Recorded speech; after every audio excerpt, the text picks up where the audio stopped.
그때 되게 좀 마음 아파요. 살려고 먹었는데 갑자기 훅 올려버려. 뭔가 갑자기 서러워서 기분 나쁘고 되게 떨어지죠. 그렇죠. 근데 왜 집값이 올라요? 변호사의 재테크 3찬 부동산입니다.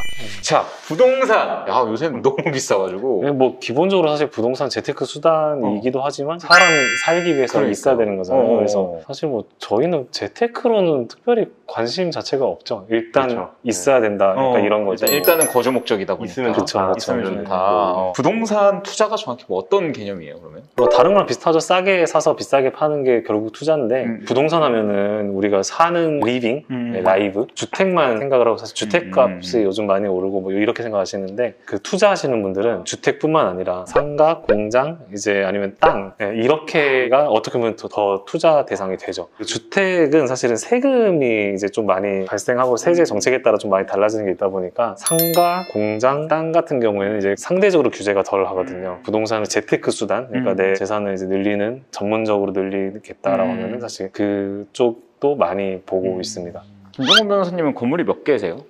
저는 뭐 여러 개면 좋겠지만 한 개도 없고요.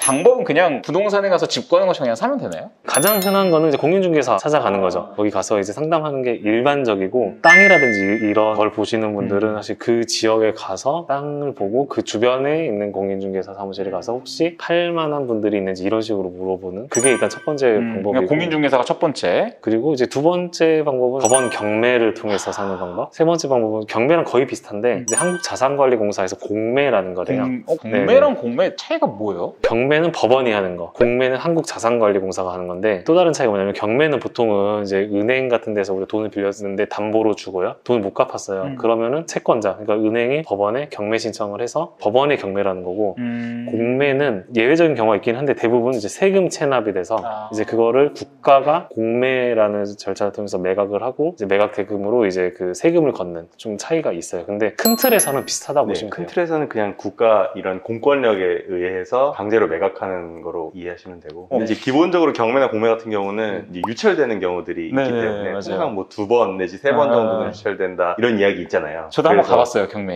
그래요? 제가 한 건 아니고 저희 외삼촌이 너 이런 거 경험해봐야 된다 해가지고 그 근처 어디 뭐 사무실 가가지고 뭐 대행해 주시는 분하고 이제 뭐 얘기 뭐 듣기도 하고. 맞아요. 그 경매 전문적으로 컨설팅 해주시는 분들 있어요. 네. 그 민간끼리 뭐 하는 건 없어요? 정식으로 인정된 건 아닌데 이 이야기를 어떻게 해야 되나? 형님이 아시죠? 그러니까 민간 경매 절차도 이제 막 여러 가지 있어요. 존재하고 실제로 저희 법무법인 창천이 이 민간 경매 관련된 중개법인과 아주 밀접한 관계가 있어서 그럼 창천에서도 이런 민간 경매 관련된 업무를 하시는 저희 법인의 송준훈 변호사님이라고 계세요. 여기 지금 사진 나오고 있는 이분인데 사진이에요. 이제 얼굴로 영입했다고 평가를 많이 받고 있어요. 네네. 너무 외모만 보는 거 아니냐. 그러니까 창천이 진짜 외모만 보셔요. 저희 빼고 저희 말고 저희 빼고 최근에 오시는 분들 일찍 오길 일찍 빼고 민감히 그분도 실종하시죠. 일찍온자의 또 메리트가 있죠. 그래서 나중에 송준훈 변호사님이 직접 이 민간 경매에 관련돼서 출연해주기로 약속을 하셔가지고 역시 섭외력 그럼요. 짱이십니다. 대표님이 시키면 하는 거죠. 그러네. 그렇죠. 대표님이 나와라 하면 하는 거죠. 카트. 재테크를 직거래로 하는 경우는 거의 없겠네요. 매매를 하는 직거래는 개인적으로는 잘 없는 것 같은 게 이론적으로 당연히 가능하죠. 가능한데 그게 되기가 어려운 게 일단 사고자 하는 사람과 팔고자 하는 사람이 매칭이 되는 어떤 공간이 굉장히 제한되어 있어요. 설령 있다고 한들 이 사람이 제공한 정보를 믿을 수가 없으니까 좀 아무래도 그 대부분은 사는 사람도 마찬가지고 파는 사람도 마찬가지지만은 제가 뭐 이거 팔려고 해요. 살려고 해요.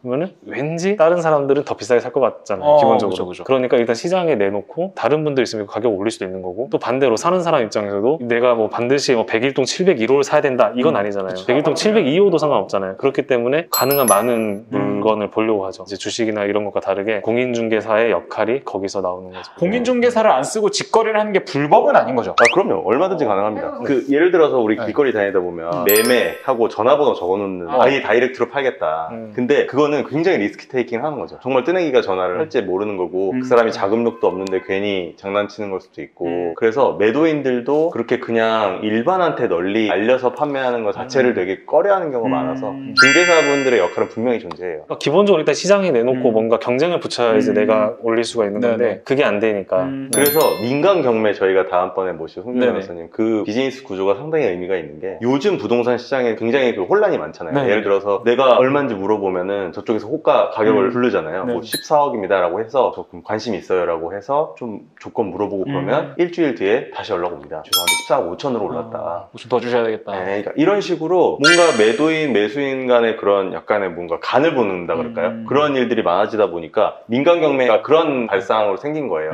가격 밴드를 아예 정해놓고 가장 고가 부른 사람이 그냥 다이렉트로 살 수 있게. 진짜 리얼 경매네요. 그렇죠. 예.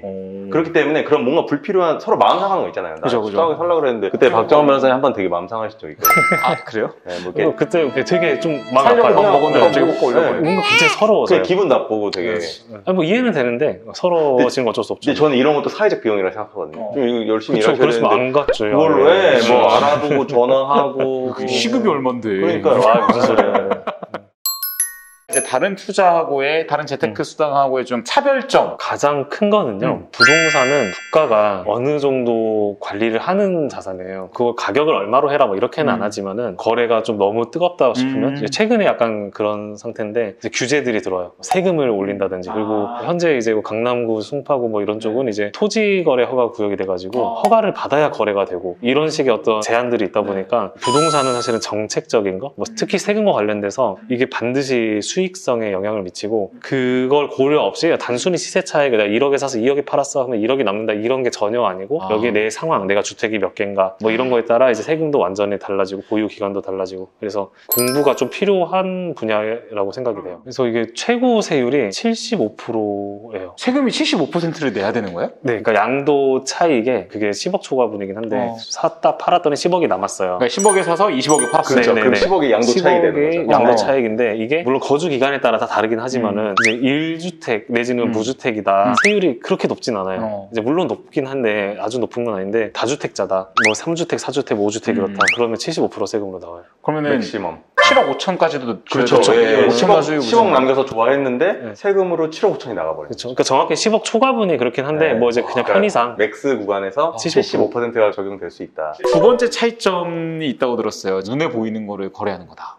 실물 거래라는 개념이 있다고 그러더라고요. 당장 이제 유주택자이신 분이 이제 잘 알고 계시지만은 부자. 네. 빚입니다. 빚이에요. 내가 거주를 할 수가 있으니까 이게 집값이 사실은 내려간다고 한들 1주택자 입장에서는 큰 영향이 없는 게 부동산은 굉장히 다른 특징이 사실 상가도 마찬가지인데 공장도 뭐 마찬가지고 만약에 제가 장사를 해요. 자영업을 해요. 그리고 내 건물에서 내가 자영업을 해요. 그러면은 이 상가 건물이 오르건 말건 사실 큰 관련이 없어요. 그쵸. 땅도 뭐 어떻게 보면 농사를 짓는다 치면 마찬가지고 본의 아니게 이제 흔히 말하는 존버가 가능한 상품이 되죠. 자신도 모르게 그냥 스스로. 네. 그렇죠. 한 10년, 20년 뭐 계속 있을 수가 아니 있죠. 그 신혼부부들이 집 사서 아기 낳고 대학 보내고 시집 그렇죠. 장가 보낼 때까지 눌러 앉아 살면 30년이에요. 그러니까 기본 존버 30이 되죠. 주식은 30년 가지고 있는 주식 정말 예외적이거든요. 그런 차원에서 다른 투자 자산이랑은 확실히 차이가. 그렇죠. 존버 가능하니까 사실 부동산이 어떻게 보면은 주택에 한해서 1주택자라고 하면은 손실 보기가 또 쉽지가 않은 거죠.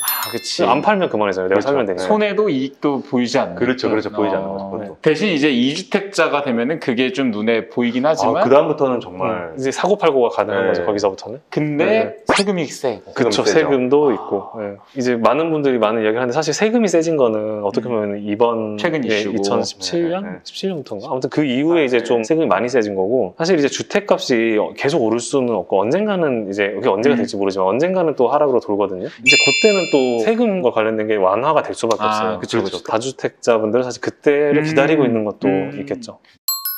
그러면 부동산 가격이 결정되는 요소가 있어요? 그게 요소라기보다는 이제 저희는 법률을 하다 보니까 그냥 흔히 이야기 주택을 기준으로 이야기를 한다고 하면은 주택을 저희 등기부등본을 딱 뗐을 때 그 대지권이라는 게 있어요. 그 땅의 권리 그리고 건물의 권리. 네, 그래서 엄밀히 따지면은 건물과 대지의 가격을 합친 게 부동산 가격이고 경매나 공매를 보면은 이제 감정평가사분들이 감정을 하거든요.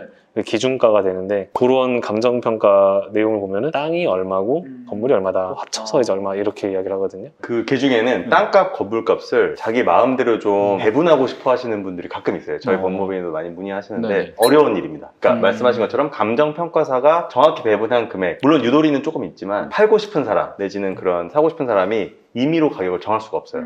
이게 왜 민감하냐면 건물분에 대해서는 부가가치세가 발생을 하거든요. 사고 팔 때. 그러면은 상식적으로 건물값을 굉장히 작게 그렇죠, 낮춰버리고. 네, 뭐 그런 식으로 자기가 좀 가격을 조율하고 싶잖아요. 근데 그런 것들을 원칙적으로 막기 위해서 평가사들이 평가한 금액 한도에서만 그 안에서만 움직일 수 있는. 있게. 그렇죠. 네. 근데 사실 시간이 지나면 건물 자체는 떨어지는 거 아니에요? 그렇죠. 오래되면서. 그렇죠. 예. 근데 왜 집값이 올라요? 사실 그 전문적 유튜브 채널 보면 되게 많이 나오는 이야기인데 뭐 흔히 말해서 우리가 똑같은 땅이 있다고 하더라도 40년 된 상가가 있다고 치면 당연히 우리는 높게 평가 안 할 거잖아요. 그쵸. 네. 근데 이제 집값이 올라간 이유는 땅값이 올라가니까. 핵심은 사실 땅입니다. 땅은 움직이는 게 아니잖아요. 그리고 압구정동이라는 그 동 자체, 대치동이라는 동 자체가 주변이 다 발달이 돼 있잖아요. 이 주변이 개발되면 다 같이 땅값이 올라가는 거예요. 상승분의 대부분은 토지분이죠. 사실 토지예요. 네. 건물은 말씀하셨다시피 떨어질 수밖에 없어요. 새로 지을 수 있으니까 저기 건물. 그래서 재건축 아파트들이 되게 비싸지는 이유가 건물 가격도 올라가고 땅값은 이미 올라간 상황이고. 재테크를 내가 부동산으로 하겠다면은 가장 먼저 봐야 될 거는 건물 자체가 아니라 그냥 그 입지를 보는 거겠네요. 그쵸. 그렇죠. 네. 그러니까 이게 실거주 하시는 분들, 그러니까 저 같은 무주택자들은 사실은 좀 그래요. 그 오래된 아파트 살기 싫잖아요, 기본적으로. 그치. 그러니까 이제 저 같은 사람들은 사실 건물의 상태와 뭐 지하 주차장이 있냐, 뭐 사실 이런 걸 좀 따지는 편인데, 네. 실거주 하려는 사람들은. 근데 아까 말씀드린 이제 투자를 전문적으로 하시는 분들. 재테크. 내가 들어가 살 것도 아닌데 현재 아파트의 상태는 별로 관심이 없어요. 이게 나중에 입지. 얼마나 오를까에 관심이 있는 거고, 그러면 결국 입지. 예, 땅이 중요해요. 충격적인 기사를 하나 지금 들고 왔는데 네네. 제목이 이거예요. 출퇴근 거리가 길수록 인생이 짧다. 집값 특히 좀 내려갈까요? 내려야죠. 본인은 원하는 사항인 거고.